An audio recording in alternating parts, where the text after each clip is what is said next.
Bună, dragii mei, bine ați venit, bine ați revenit, sunt Meme și ca de fiecare dată înainte de a începe, vă reamintesc cât de minunați și de puternici sunteți. Astăzi vorbim pe scurt despre energia la nivel de potențial din ziua ce urmează sau din acel moment în care ai tu nevoie de informații sau accesezi această emisiune. Luați de aici, vă rog, ceea ce rezonează cu voi și dacă găsiți aceste informații utile, vă invit cu drag să vă abonați și să apreciați acest clip. Suntem încă sub aceeași energie ca și ieri, însă ce se întâmplă astăzi este altă poveste. Soarele ne luminează cu mult optimism din Săgetător și, în consecință, este o zi în care gândurile, acțiunile noastre sunt ghidate către idealuri înalte, către o perspectivă largă, către un orizont mai larg. Intervine undeva la nivel emoțional în fiecare dintre noi dorința de progres. Ne împinge această energie să privim dincolo de limitele noastre obișnuite. Luna este în tranzit în Vărsător și aduce claritate, originalitate la nivel emoțional. Simțim mai mult spiritul comunității, pentru că asta înseamnă Vărsătorul. Dorința de libertate și inspirația care vine din idei inovatoare, atipice, originale.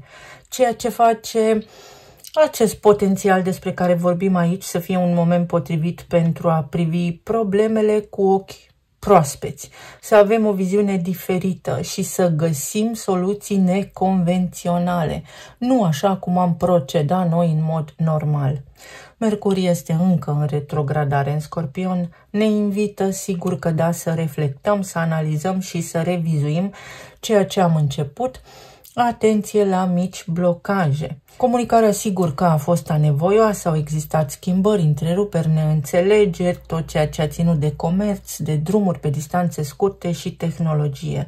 Și cu toate astea te ajută în această perioadă prin arhetipul Scorpionului să identifici ce nu funcționează și să găsești o soluție atipică pentru a rezolva ceea ce te-a supărat, ceea ce te-a enervat. Apoi avem o energie mai pasională, așa, care vine din frecvența planetei Venus, care este în Scorpion și care este susținută de o mare trină. Așadar, Venus este în aspect cu Jupiter și cu Pluto, iar asta ne poate aduce nouă armonie, bucurie, oportunități în relațiile noastre, dar și în domeniul resurselor, tot ceea ce ține de bani și de partea financiară. Este un moment prielnic pentru gesturi autentice, din suflet. Este un moment prielnic pentru transformări, pentru conexiuni profunde, tocmai pentru a crea o bază de lungă durată. Marte este în tranzit în Săgetător și ne încarcă cu energie și cu mai mult curaj, ne împinge către inițiative mai îndrăznețe, către proiecte mai ambițioase, dar cu aceste retrogradări și cu planetele care lucrează la energie în fundal, parcă lucrurile încă nu sunt acolo unde ne-am dori. Ce face cu adevărat special această zi sunt cele 3 mari trine active în acest moment, care implică foarte multe planete. În fine, sunt foarte multe aspecte care se formează. Vă ofer aici concluzia.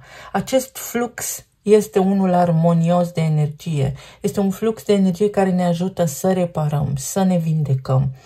Chiar dacă apar situații de viață care ne incomodează, să avem curajul să le înfruntăm, să fim prezenți, să înfruntăm ceea ce ne doare, ce ne deranjează, pentru că acele lucruri dispar. Le poate dizolva Neptun, care este încă în retrogradare în Pești. Uranus este în retrogradare în Taur, vine cu nevoia de libertate, cu dorința de schimbare, însă toate acestea pot aduce tensiune, dar și oportunități neașteptate, bune sau mai puțin favorabile. Flexibilitatea și discernământul vor transforma aceste momente de ușoară tensiune în avantaje. În consecință, nu fi precum un zid, ci fi precum apa, pentru că așa ți va fi mult mai ușor, cu cât te adaptezi mai repede și acționezi mai calm, mai structurat, mai organizat, cu atât mai ușor îți va fi să depășești ceea ce te frământă. Este o zi perfectă pentru planificare și pentru a crea cu intenții clare, așa cum am spus și în energia pentru această săptămână. Să vedem ce ne spune oracolul, apoi ce ne spun cărțile de tarot și, nu în ultimul rând, talismanele. Uite, o râmă, ceva ce hrănește solul, ceva ce hrănește subsolul. Asta înseamnă că ceva din subconștientul nostru poate ieși la suprafață sau că putem găsi o cauză care ne-a creat disconfort, ceva ce ne-a incomodat. Putem trasa o linie clară, acea linie care anterior era punctată. Claritate și determinare. Poate conștientizezi, înțelegi tu ceva, tu cu tine, în liniște. Sau pot fi niște secrete, niște informații pe care le descoperi astăzi. Iar aici avem o mătură și este o mătură foarte simbolică, energie care se curăță și împrospătare. Claritatea aceasta care vine din interiorul tău sau lucrurile pe care le afli, pe care le descoperi, pe care le înțelegi, pentru că este ca și când în această perioadă oamenii ar avea capacitatea de a citi energia clar. Nu există îndoială atunci când ai încredere în intuiția ta, desigur. Și poți corecta, poți clarifica ceva foarte important. Iar aici avem o ghindă foarte frumos, putere, curaj și forță. Forța să tai răul de la rădăcină, să te îndepărtezi de ceva, să soluționezi un caz complicat, complex, să comunici chiar dacă îți pare așa o zi de nedescris, o zi greoaie. 26 este numărul care ne vorbește despre invizibilitate, despre a evita. Ești cumva ferit, parcă energia negativă nu te găsește astăzi, ești scutit de ceva. Poate fi vorba despre o curățenie pe care ai amânat-o, despre ceva ce tot amâni să faci și în sfârșit te apuci de treabă. Poate fi vorba despre o situație care chiar cere claritate, despre o discuție care trebuie să aibă loc, dar profund, așa, să ne spunem reciproc tot ceea ce avem pe suflet, indiferent cui. Să vedem pe zona de relații, plan material și emoțional.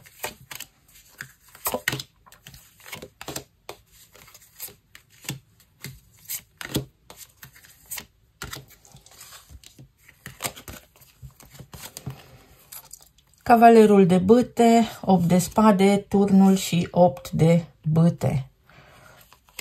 Foarte multă energie de aer și de foc. Asta înseamnă că pe zona de relații este o zi în care, uite, Marte ne împinge către acțiune, însă Mercur, pentru că este încă în retrogradare în Scorpion, ne dă peste cap. Una vorbim și alta facem. Poate fi o zi pe zona de relații, în cupluri în care lucrurile se schimbă în ultimul moment, în care pornim să facem ceva, ne întoarcem din drum sau în care pot apărea neînțelegeri doar pentru că există o diferență la nivel de viziune a voastră și a partenerilor voștri de viață. Mai poate fi vorba despre o persoană care îți cere ajutorul pentru că s-a întâmplat ceva în ultimul moment sau poate fi vorba despre o exagerare. Poate fi o zi în care oamenii exagerează, duc totul la un nivel foarte exagerat. Când vine vorba despre comunicare, atenție la drumuri. Pot fi niște drumuri care se anulează, pot fi niște tranzacții comerciale care nu sunt reușite, ceva se întâmplă, rămân undeva banii agățați în vreun sistem, pot fi lucruri care implică epuizare fizică sau pot fi evenimente care să te scoată puțin din rutină.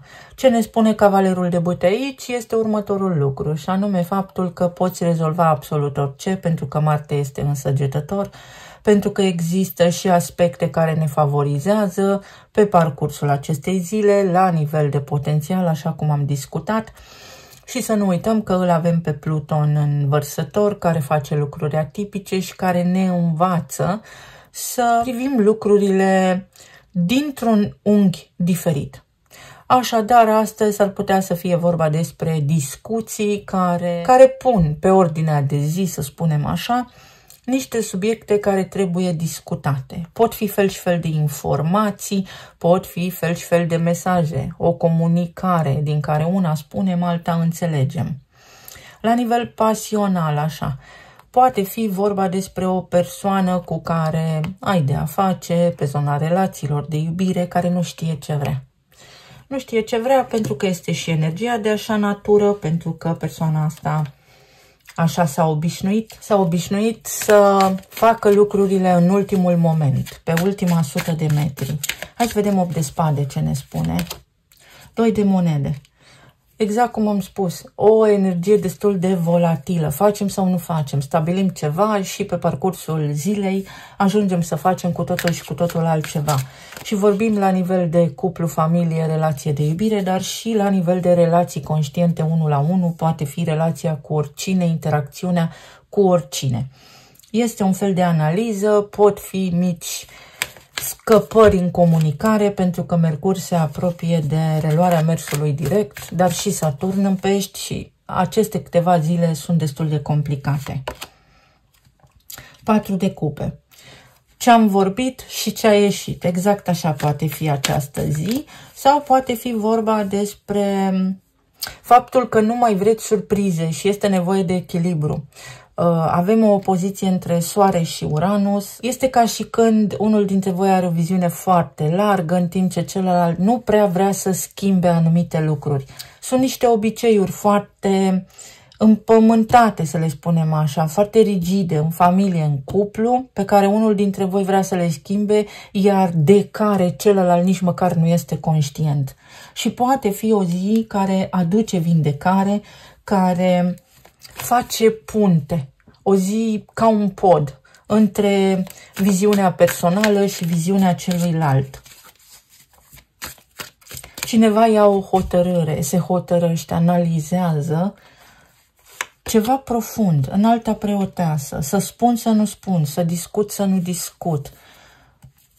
Pot fi niște conversații pe care vreți să le aveți cu partenerul de viață și mai bine vă abțineți din punctul de vedere al unora dintre voi, deși energia spune să verbalizăm ceea ce avem pe suflet într-o formă foarte matură, să nu ne ferim, să nu ne fie teamă. Și înaltul preot. Pot fi mici tensiuni în legătură cu autoritățile, pot fi mici tensiuni pe zona de cuplu, dar care se rezolvă repede pentru că aici este nevoie de mai multă maturitate, sau pot fi lucruri legate de obiceiuri sau chestiuni pe care noi le-am stabilit și acum ne răzgândim sau nu am fost atenți unul la celălalt când ne-am transmis reciproc ce avem de făcut în această zi. Să știți că toți trecem prin această energie a retrogradărilor.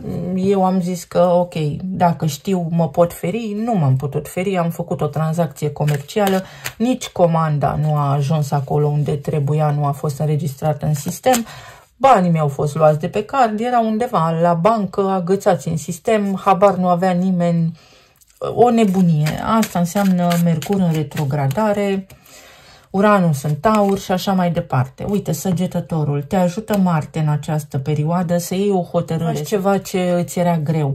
Sau poate fi vorba despre faptul că apare ceva în viețile voastre sau într-o relație anume ca o surpriză, dar vei ști ce să faci. Vei avea capacitatea de a gestiona fără niciun fel de problemă acel moment. Iar aici avem o culminare a unui efort. Se curăță ceva pe zona de relație. Este o zi care aduce o soluție. Acolo unde au fost certuri, tensiuni, complicații, se pot rezolva, se pot discuta. Această energie va curăța ceea ce trebuie curățat, vă va ajuta și pe voi și pe ai voștri parteneri de viață să fiți mai raționali, mai pragmatici și să vă calmați, să vă iubiți, să fiți bine.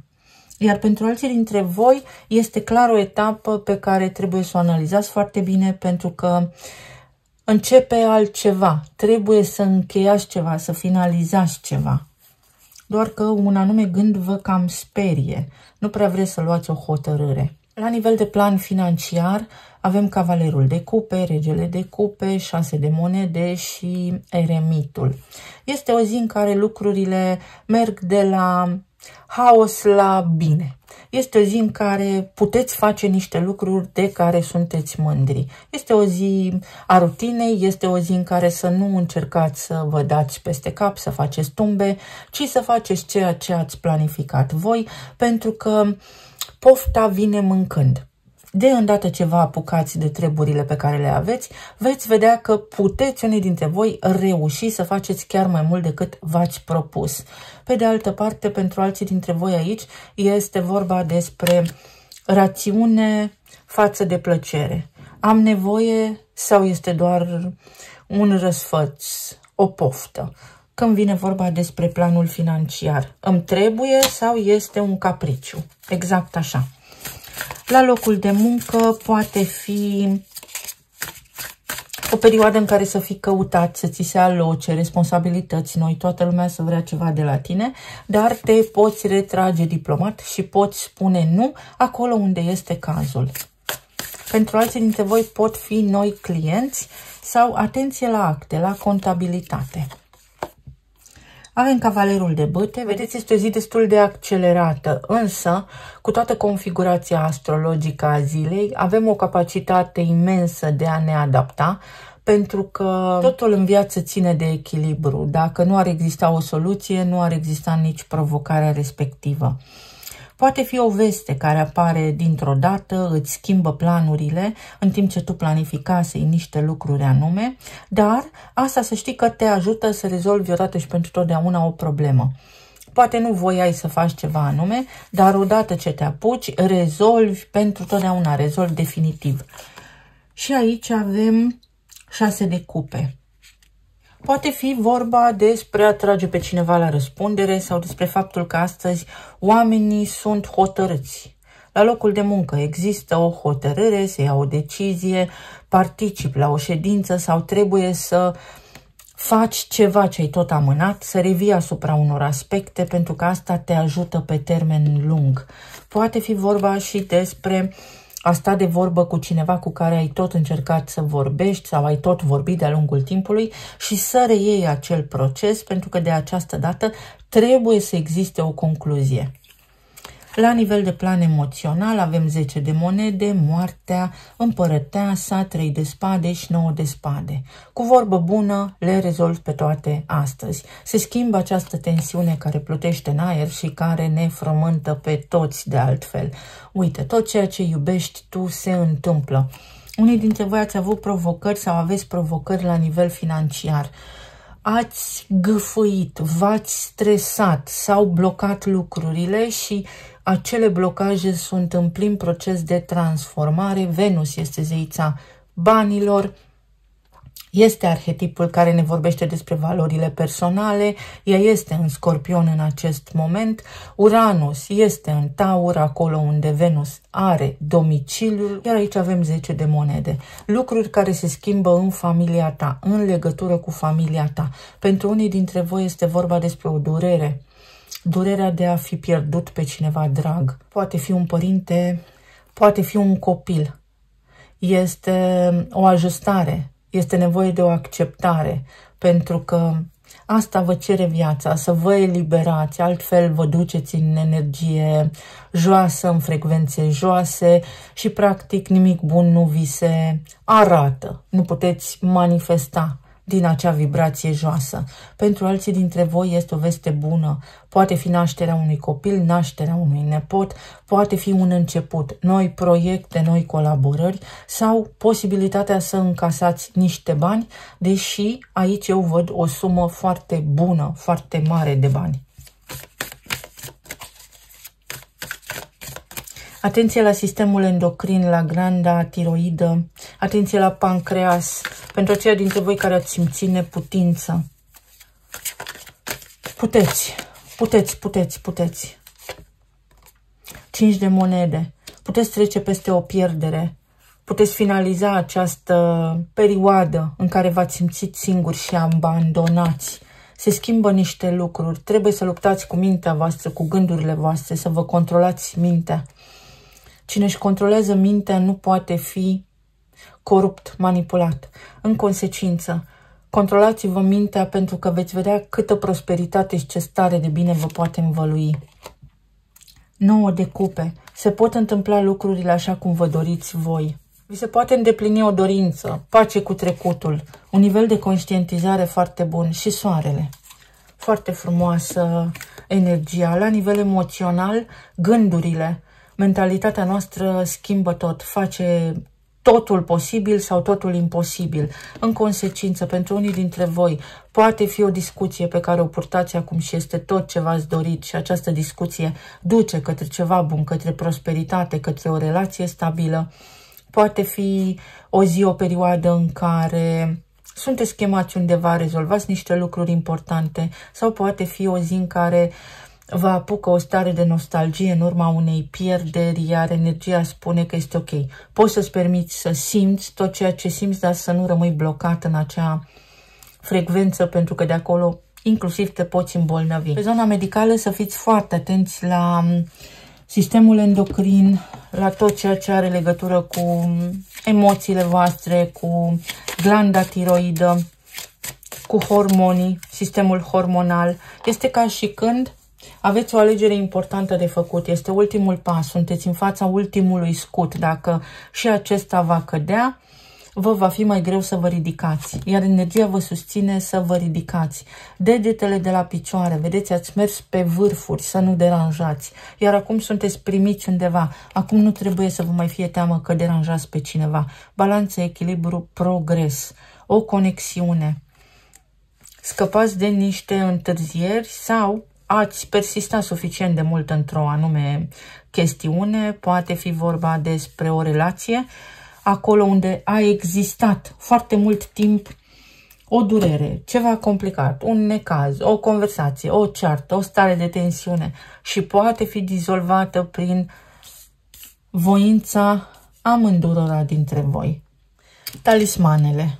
Parcă toată lumea este din ce în ce mai coerentă, cel puțin o perioadă.